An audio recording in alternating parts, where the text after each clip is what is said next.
మంగళవారం నాడు శ్రీ ప్రసన్న ఆంజనేయ స్వామికి తేనెతో అభిషేకం చేయడం వల్ల వచ్చే ఫలితాలు మరియు మనకు జరిగేటువంటి మంచిని గురించి నేను వివరిస్తున్నాను, వినండి.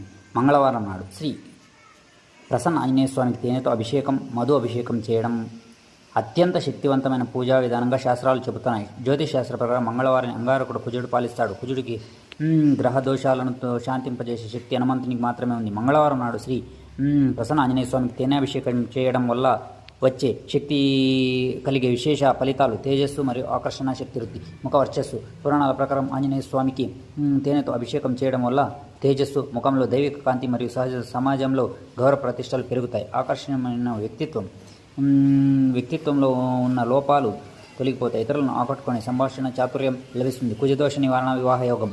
మంగళదోష హరణ.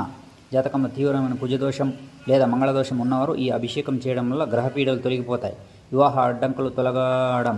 వివాహ ఆలస్యం అవుతున్న వారికి దోషాలు తొలగిపోయి త్వరగా పెళ్లి సంబంధాలు కుదురుతాయి. భయ నివారణ మరియు అనాధైర్యం. శత్రు విజయం.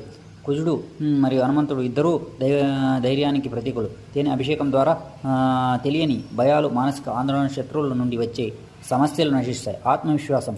కష్ట సమయాల్లో సరైన నిర్ణయాలు తీసుకొని మానసిక స్థైర్యం లభిస్తుంది.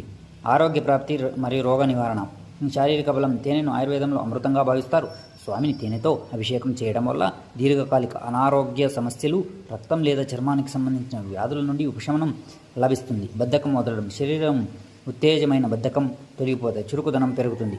పూజా సమయంలో పాటించవలసిన నియమాలు ఏంటంటే, ఉదయకాలం లేచి మంగళవారం నాడు ఉదయాన్నే స్నానం చేసి సూర్యోదయ సమయంలో అభిషేకం చేయించడం అత్యంత శుభకరం. ఆ పూజా సమయంలో ఎరుపు రంగు దుస్తులు పూజ చేసేప్పుడు వీలైతే ఎరుపు రంగు వస్త్రాలను ధరించడం వల్ల కుజగ్రహ అనుగ్రహం కూడా లభిస్తుంది. స్తోత్ర పఠనం చేసుకోండి. ఆలయ అర్చకులు అభిషేకం చేసేటప్పుడు మీరు వీలైతే ఓం శ్రీ హనుమతే నమః అనే మంత్రాన్ని కానీ లేదా హనుమాన్ చాలీసాను కానీ పఠించాలి.